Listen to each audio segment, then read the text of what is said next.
begitu banyak nikmat yang luar biasa, nikmat iman, Islam, ihsan, sehingga menggerakkan hati kita, menggerakkan segala sesuatu langkah kita, menuntun kita agar teman-teman atau anak-anak kita menjadi penghafal Al-Quran. Luar biasa, nikmat yang luar biasa.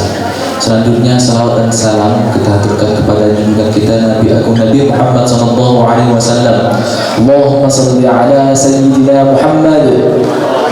Nah, kalau ketika disebut nama Nabi Muhammad, dalam hadis disebutkan bahwasanya ketika disebut namanya Nabi Muhammad maka bersolawatlah kepada beliau. Kalau tidak bersolawat maka dikatakan uang itu adalah uang yang pelit, ya. Allahumma salli ala sayyidina Muhammad. Allahumma salli alaihi. Jauh seperti itu saja. Allahumma salli ala sayyidina Muhammad. Oke, ya. Jadi ketika nama Nabi Muhammad SAW disebutkan, maka kita dianjurkan untuk bersalawat kepada beliau. Karena mengapa? Karena salah satu golden ticket yang akan kita dapat, golden ticket itu jalan mulus kita untuk masuk ke dalam surga Allah Subhanahu wa Ta'ala adalah salah satunya adalah dengan bersalawat. Kata Nabi Muhammad SAW, Inna awlan nasi yawmal qiyamati man aktsaruhum alayya salah. Kata Nabi Muhammad, yang paling berhak bersamaku nanti ketika hari akhir itu adalah orang yang paling banyak bersalawat kepadaku. Kata Nabi Muhammad SAW. Maka kami izin Bapak Ibu Bapak sekolah, Bapak Rektor, ayo kita salawat bersama ya. Ini salawat yang sering disenandungkan oleh Kiai Nawawi sebelum beliau meninggal. Waktu itu zaman Covid, beliau ketika itu tidak boleh berjamaah di luar, kami kumpul galau-galau di rumah bersalawat ini, salawat tibil qulub. Sudah hafal semuanya pasti ya. Allahumma salli ala sayyidina Muhammadin tibbil qulubi wa dawaiha wa afiyatil abdani wa shifaiha wa nuril absari wa ghiyaiha wa ala alihi wa sahbihi wa sallim. Ayo sama-sama. Allahumma salli ala sayyidina Muhammadin tibbil qulubi wa dawaiha wa afiyatil abdani wa shifaiha wa nuril absari wa ghiyaiha wa ala alihi wa sahbihi wa sallim. Ya, terima kasih. Ini adalah salawat yang sering beliau senandungkan semasa akhir hayat beliau sebelum ajal menyebut beliau. Terima kasih, setidaknya itu membuat sedikit kami nostalgia dengan beliau. Kami pengen juga sedih-sedihnya di momen yang sakral ini, kami juga pengen juga mengenang orang tua kami. Mudah-mudahan dengan salawat tersebut kita dikategorikan sebagai umatnya Nabi Muhammad SAW dan akan mendapatkan syafaat daripada Nabi Muhammad SAW. Selain itu, Bapak Ibu sekalian, atas jasa dari beliau Nabi Muhammad SAW dan juga para sahabat dan juga para tabi'in, kita bisa merasakan nikmat yang luar biasa, yaitu nikmat melantunkan Al-Quran yang itu pernah melewati lisannya Nabi Muhammad SAW. Apa yang kita baca sekarang, apa yang anak-anak ibu hafalkan, apa yang anak-anak ibu bapak hafalkan sekarang, itu pernah melewati lisan yang paling mulia, lisan insan yang paling mulia, lisannya Nabi Muhammad SAW. Dan mudah-mudahan ini menjadi pembuka jalan kepada anak-anak kita menjadi menghafal Al-Quran. Amin ya rabbal alamin. Bapak Ibu sekalian, pada momen yang sakral ini kami seolah bernostalgia dengan apa yang kami alami pada tahun 2014 ketika kami wisuda tahfidz juga. Begitu sedihnya, begitu harunya. Anak-anakku sekalian yang wisuda tahfidz hari ini, halo semuanya. Kalau saya bilang halo, jawab hai ya. Halo. Hai. Oke, sudah konsentrasi semuanya. Anak-anak sekalian bahagia hari ini? Bahagia? Mau lebih membuat bahagia lagi? Mau menghafal Al-Quran 30 juz? Mudah-mudahan hari ini beliau yang ada di hadapan kita, anak-anak kita yang ada di hadapan kita sekarang menghafal juz 30. Beberapa tahun ke depan kita doakan semuanya menjadi penghafal 30 juz Al-Quran. Amin ya rabbal alamin. Al-Quran, tadi sedikit saya sampaikan bahwasanya Al-Quran itu mutlak, itu pernah melewati lisannya Rasulullah SAW bersanad. Sampai dengan sekarang pengajar Al-Quran itu tidak pernah diprotes satu kali pun tentang syarat Al-Quran loh. Berbeda dengan hadis. Di hadis kita ada namanya hadis, kalau kita belajar tentang hadis ada hadis sahih, ada tingkatannya Pak. Ada hadis hasan, ada hadis dhaif yang lemah. Nah ini ada tingkatannya. Karena mengapa? Dikategorikan yang meriwayatkan hadis itu masih ada kecacatan. Berbeda dengan Al-Quran, Bapak Ibu sekalian, anak-anakku sekalian. Al-Quran tidak pernah ada yang kemudian sepakat bahwa apa yang dibaca itu salah. Tidak pernah ada.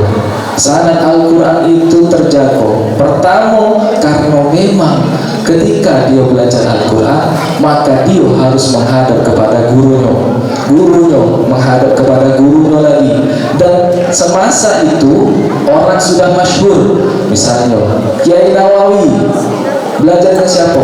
Sepaling banget tahu dia belajar dengan Kiai Rosyid. Jadi tidak pernah ada yang kemudian membatalkan terkait dengan sanad Al-Quran. Ilmu yang kemudian sanadnya sambung kepada Rasulullah adalah Al-Quran. Jadi Bapak Ibu sangat beruntung sekali lagi. Apa yang dipelajari anak-anak ibu sekalian itu pernah melewati lisannya Nabi Muhammad SAW. Selanjutnya Bapak Ibu sekalian dan anak-anakku sekalian, ya. Dalam hadis begitu banyak disebutkan bahwasanya keutamaan dari para penghafal Al-Quran. Kami mengutip dari dua hadis yang sering disebutkan oleh Kiai Nawawi. Tapi sebelum itu kami akan sedikit mengutip daripada ayat yang disampaikan oleh qari kita tadi. Inna nahnu nazzalna dzikra wa inna lahu lahafizun. Dalam ayat ini luar biasa Bapak Ibu sekalian, anak-anakku sekalian. Allah kemudian yang Maha Hafiz.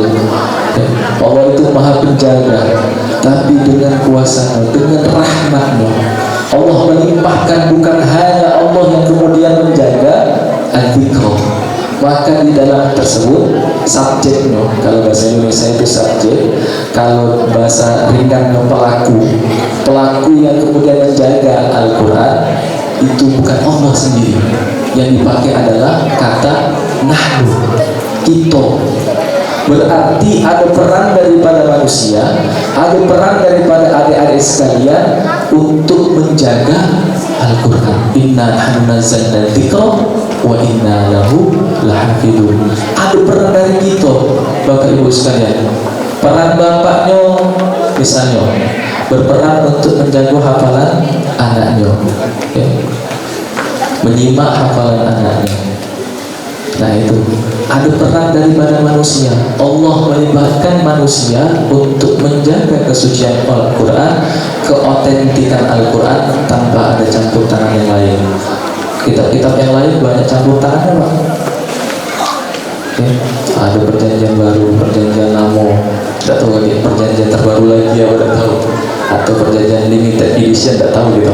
Tapi kalau Al-Quran otentik, tidak pernah berubah. Adopsi kok berubah, pasti sedunia kemudian akan memprotesnya. Di situ wa inna lahu lahafidun, ada peran kita untuk menjaganya. Salah satunya ya, ini terwujud di dalam salah satu program daripada SD Persis 3 ini, luar biasa, kami sangat apresiasi. Di antara banyak program-program unggulan yang lainnya, kami sangat mengapresiasi kepada SD Persis GM yang kemudian menonjolkan program tahfidz ini. Kemudian ini adalah manifestasi daripada ayat Al-Quran tadi. Kita sama-sama menjaga ayat Al-Quran. Selanjutnya Bapak Ibu sekalian, dua hadis yang sering disebutkan, atau satu hadis saja, karena nanti kepanjangan kalau dua hadis. Satu hadis saja. Iqra'ul Quran fa innahu ya'ti yaumal qiyamati syafi'an li ashabi. Ini sering disebut oleh Kiai Nawawi. Ketika di mana-mana dalam momentum apa saja, beliau sering menyebutkan Iqra'ul Quran fa innahu ya'ti yaumal qiyamati syafi'an li ashabi. Bacalah kalian Al-Quran, bahwa sesungguhnya Al-Quran akan memberikan syafaat, menjadi penolong kepada orang-orang yang sering membacanya. Katanya itu bukan hafal, Pak. Kata yang digunakan itu baca. Tapi kemudian orang-orang yang hafal Quran itu lebih banyak intensitas membacanya karena dia mengulang hafalan. Tapi bukan berarti orang yang tidak hafal Al-Quran tidak akan mendapat syafaat dalam Al-Quran. Pasti dia akan mendapat juga syafaat dari Al-Quran. Kami beri contoh, Pak. Ini orang pelaku Al-Quran misalnya. Ini yang hafal Al-Quran. Kiai Rosyid semasa hidupnya, sebelum kami dapat cerita dari Ustaz Sulaiman M. Nur, beliau bercerita bahwasanya Kiai Rosyid itu sebelum beliau meninggal, 1 tahun atau 2 tahun sebelum beliau meninggal, beliau ini punya penyakit diabetes, Pak. Anak-anakku sekalian, punya penyakit diabetes yang kemudian divonis beliau itu harus diamputasi salah satu kakinya. Dan kemudian beliau ngomong, oke, diamputasi, tolong kubur ke kaki aku ini di depan rumahku. Setelah 1 tahun 2 tahun beliau meninggal, beliau wasiat sebelum beliau meninggal, kaki aku tolong kubur ke dengan aku. Kata Kiai Rosyid, digalilah Bapak Ibu sekalian kuburan kaki yang ada di depan rumahnya, dan ternyata masih utuh, Pak. Luar biasa. Ternyata masih utuh kakinya tadi itu yang telah tahunan, 2 tahunan, sekitar 2 tahunan, kakinya masih utuh dan kemudian dikuburkan dengan jasadnya beliau. Luar biasa. Oh iya, misalnya ini ibu bapak ibu sekalian protes, oh iya Pak Ustaz, dia ngapal Quran, misalnya gitu. Aduh Pak, yang tidak ngapal Quran di mana itu pemakaman dekat Sultan Mahmud Badarudin, depannya itu kan ada masjid, seberangnya masjid itu ada kuburan umum, kuburan orang-orang umum, TPU lah, tempat pemakaman umum. Ketika itu nak dibuat jalan, nak digusur Bapak Ibu sekalian, nak digusur, dan kemudian yang menyebabkan adanya digusur ada salah satu kuburan yang kemudian ketika digali jasadnya masih utuh, Pak. Akhirnya kami dalam hal ini ada Ustaz Abu Zar mengajak juga Ustaz Sobirin ini mencari tahu siapa Bapak ini, apa ya amalan Bapak ini, sehingga dia masih jasadnya ini masih utuh. Dicarilah siapa keluarganya, akhirnya ketemu. Ternyata Pak Bu sekalian, wong ini tidak hafal Quran. Ditanya kan, hafal Quran nggak Wong? Enggak. Jadi apa amalan dia? Apa amalan dia? Kemudian jasadnya ini dijaga oleh Allah, tidak dimakan oleh cacing dan lain sebagainya.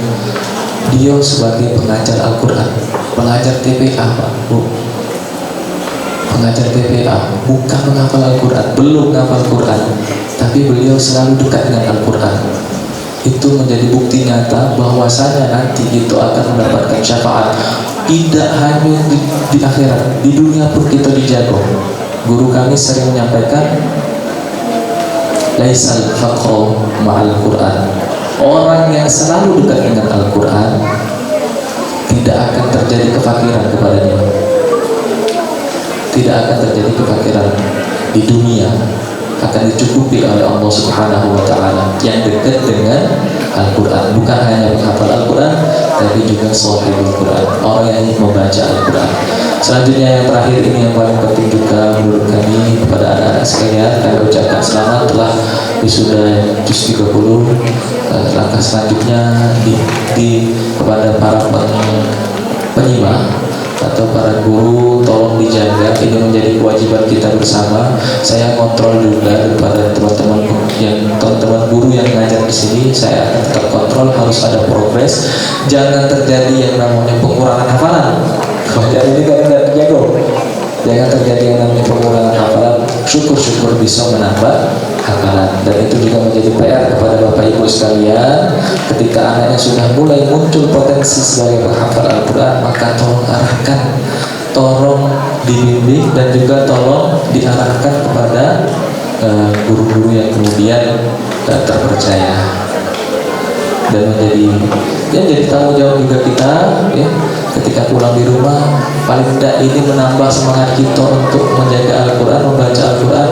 Nah, tolong bacakan apa yang kamu hafal. Bapak nak nyimak, ibu nak nyimak. Nah, luar biasa.